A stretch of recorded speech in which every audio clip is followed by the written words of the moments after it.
Salve to the Skibbly. Here we are to review some more homework. You're doing really well at turning this homework in. There's a couple things that I'm noticing a lot of people do, and we'll talk about that. But almost all of you are really taking to your infinitives with flying colors, right? So we talked about the infinitives last week. I made a little video on that this past week. And I told you to translate it to verb, and almost all of you have done that, right? This isn't probably the first time you've encountered an infinitive. It's just maybe the first time you've had to think about it. So this wasn't a problem for most of you, and if it is, I bet it won't be after we review a little bit and talk about it. So let's go through here. I have put boxes around the words that were on the grammar quiz. I'm going to try to do that from now on so that we can make sure we touch on all of those. People have asked, how can we get an answer key for the grammar quiz? I'm going to try to release those scores through the form. It's a little bit different process than just returning them in classroom. I'm going to try to release those scores on the form so that you can see kind of what you did wrong or what you got wrong. But this will also show you, this video will tell you what the correct answers to these questions were. Okay. So what happened in this story? This is an awful story. And it's usually the first story we do here in Latin too. And it's just terrible, right? I mean, it's really depressing. We've got a brutal master who is treating slaves like objects, like chattel, which is how they were treated. And and as I said last time, it may be depressing, it may be awful, but it's accurate, and it's important that we don't downplay or in any way sort of minimize the brutality of slavery, because that's just the way it was. And to try to make excuses for it or to sort of just sweep it under the rug is not really doing justice to the people that we're studying. So we talk a lot about the things that the Romans have given us that we are proud of. But one of the things they gave us that was particularly horrible was slavery. And so, we didn't abolish that in our own country until about 150 years ago, 160 years ago. So, as difficult as it can be to read about this, it is important to understand the culture. And there's some things in here that are particularly poignant where that's concerned, that some of you probably didn't notice. So let's see what we can find out. So what happened last time was Salvius owns a mine, and he visited the mine, and he's throwing his weight around, and he noticed that one of the slaves was sick. And he is saying, that he's about to say that doesn't do him any good, right? Because again, he's just viewing it as property. He's not viewing them as people, as horrible as that is. So he says, "Servus auger est inutilis, ergo servus inutiles retinere nolo." An aiger. A lot of you saw that aiger.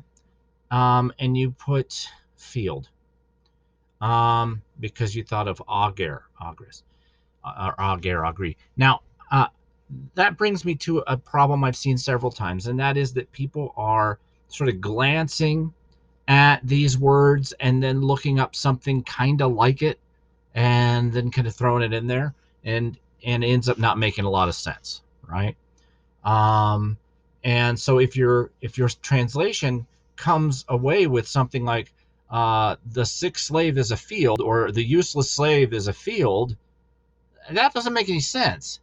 Okay, and if it doesn't make sense, it's probably not right.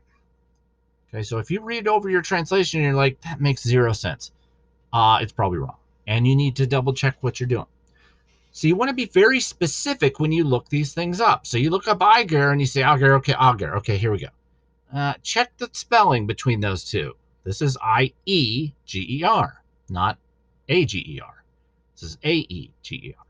So you want to be very specific when you're looking these things up, because I saw several vocabulary errors that seem to be reflecting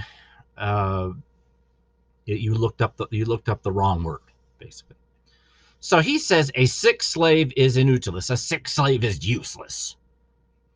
Ego nolo. Okay.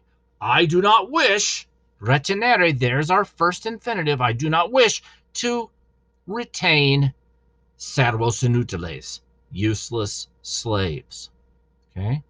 I refuse to keep useless slaves. That's what he says. Okay. So the first thing I asked you about was servus, gender number case. Well, that should be pretty easy, right? Servus, usi o. It's the subject of the sentence. It is a masculine singular nominative. And again, the use is subject. Okay. The next one I asked you about was retenere. And here you really did have to listen to and watch the video of infinitives to know how to do this. And incidentally, I had a couple of people say, well, I watched the video, and I remember some of it, but I don't remember exactly what you said. The great thing about being a video, you can watch it again. Okay, so some of these grammatical videos, in fact, you probably want to watch a minimum of 2 times. I'd watch it through once just to kind of get an understanding of what we're talking about, and then I'd watch it again and take some notes. Okay, so in class, you have to take notes and listen at the same exact time. Then you get to ask questions if you didn't quite get something. Here, you don't get to ask questions, but you do get to watch the video twice. And then if you have questions, you don't get to ask them immediately, but you can drop in on Zoom and ask me about it, and I can explain it further. Okay, during office hours 1 to 3. Okay, or in an email. So rewatch the video if you're not quite getting it, and then follow up with a question. So retenere is our new toy, our infinitive. And I said in the video that I may have you parse retenere just like a verb. And if I do that, you are not going to have an answer for person or number, because it's an infinitive. It's infinitive. It has no ending. It doesn't conjugate. So that means that on the menu, on the grammar quiz, if it says person and number, you have to put n/a. In other words, no answer, not applicable, because it doesn't exist. There is no such thing as person for an infinitive. There is no such thing as number. So you put na for those two. And then it's still got a tense. It's still present. And it's still got a voice. It's still active, as all of our things are right now, because that's all we know is active for the voice. And for the mood, you put infinitive. Okay? Now, again, technically the infinitive is not a mood, but many language courses treat it as a mood just for categorization purposes, right? So for our quiz, so that you can say present active infinitive in the same way you might say present active indicative or present active imperative. This is an infinitive. So this one would be na, no person, no number, present active infinitive. Okay. Postquam hoc dixit salvius cornificabus servum tradidit. Carnifices eam statim interfecerunt. Almost everybody did just fine on this. The only thing that I saw over and over and over again, I would say 90% of students who translated this correctly still had this one tiny error, and that was carnificabus, and carnifices, right, are plural. They're not singular. Notice it's ibis and ace, as in ace ibis ace ibis, the plural column of third declension. So those are plural. So you need to translate them plural. So after he said this, okay, not after this was said, everything we know is active. So you can't say things like this was said. That's passive. After he said this, Salvius handed over the servum, he handed over the slave, tradidit servum, carnificabus, to the executioners. executioners. Then the executioners, carnifices, immediately stopped him. Again, I had a lot of people say the executioners stood and killed him because they saw sta, and they thought, well, sto star, sta, I don't know. Okay, it's probably something to do with standing. I'll just put stand, and I'll force it into the sentence somehow, and maybe it'll make sense. Don't do that. Statim has an entry in the dictionary that looks exactly like that. Statim, S-T-A-T-I-M. It's not going to look any different because it's an adverb. So the executioners immediately interfecerunt, killed him. Okay.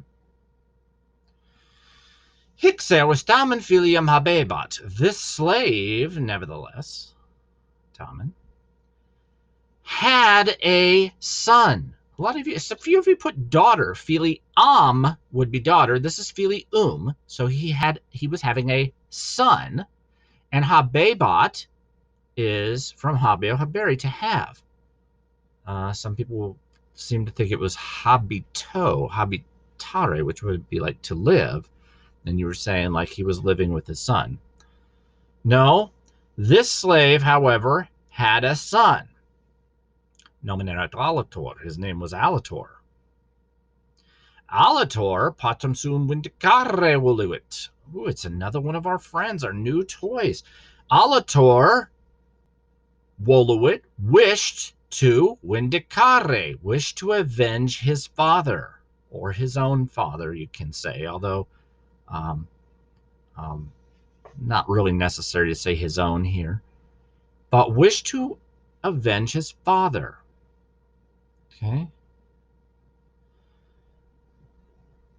Couple things that are interesting here. First of all, let's talk about the grammar. Vindicare.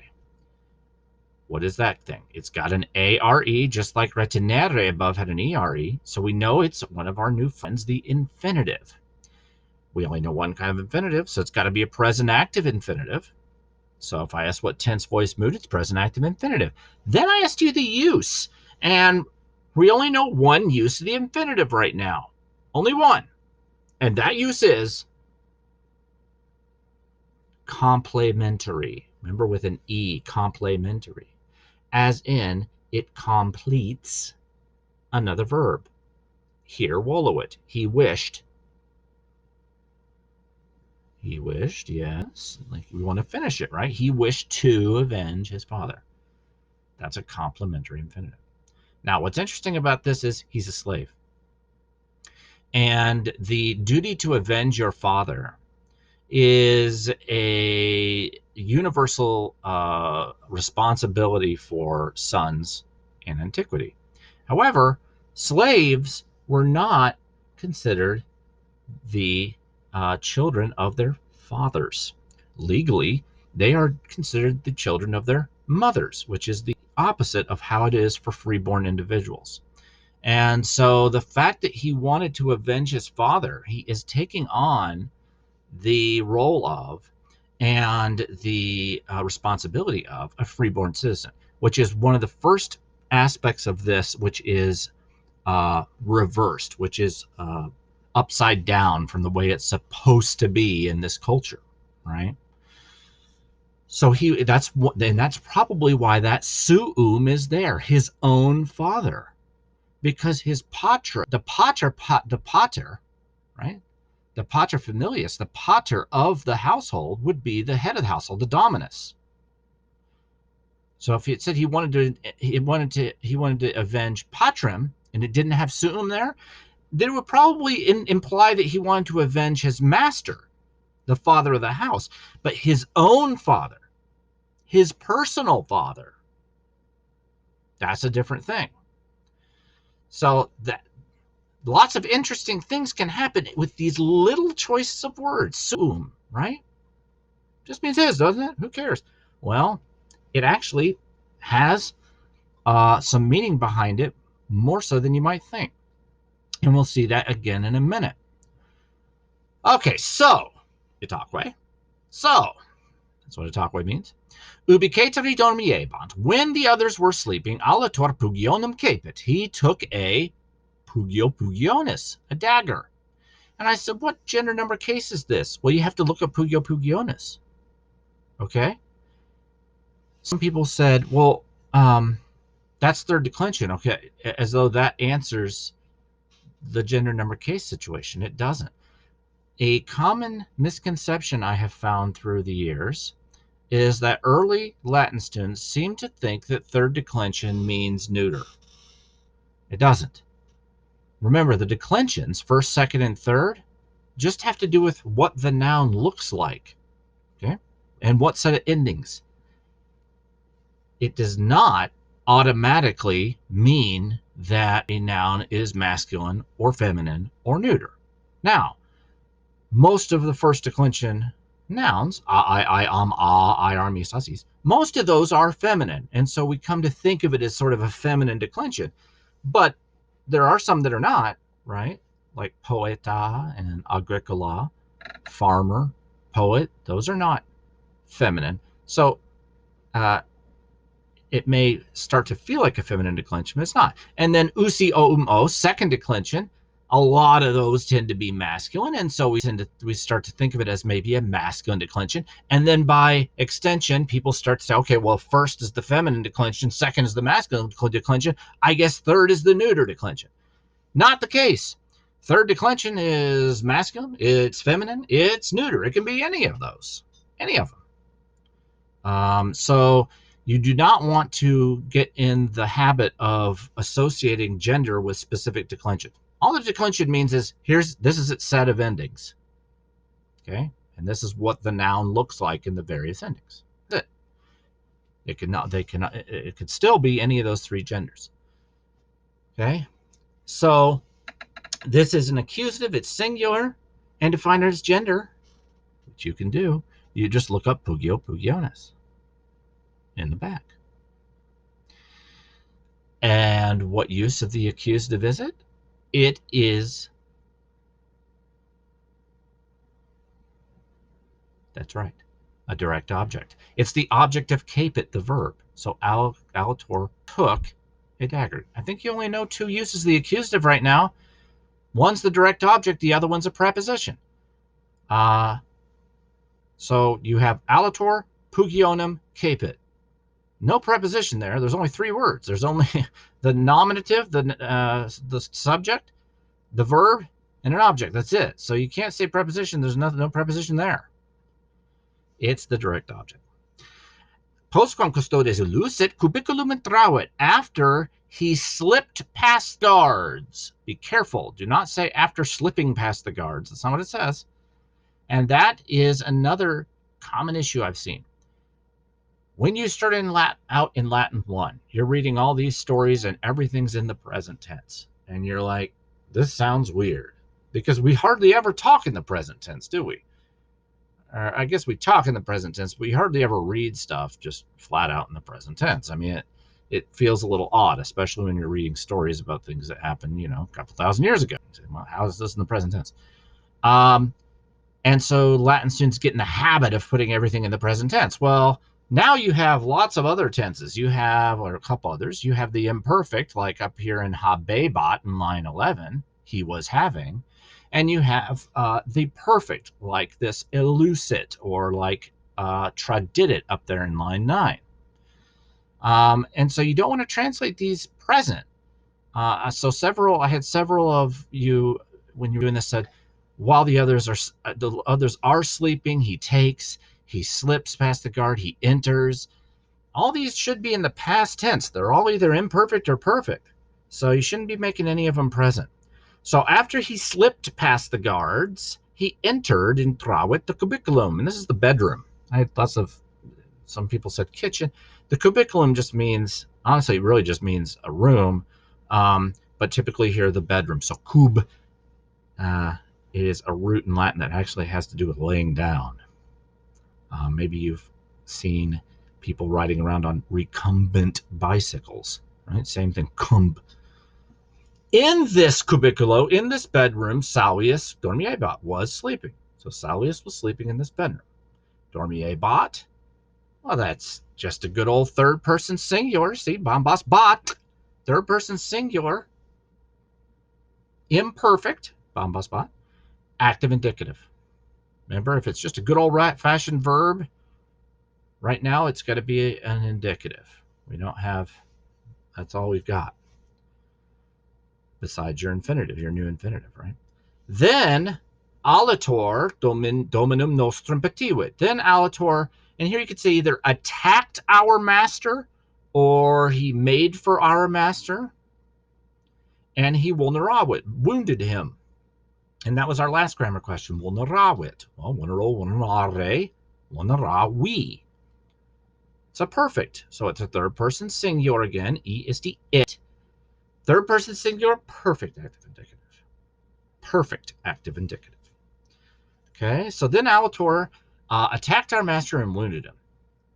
Our master, Dominus Noster, et pertertus, our master was terrified, horrified. Manus ad servum extended.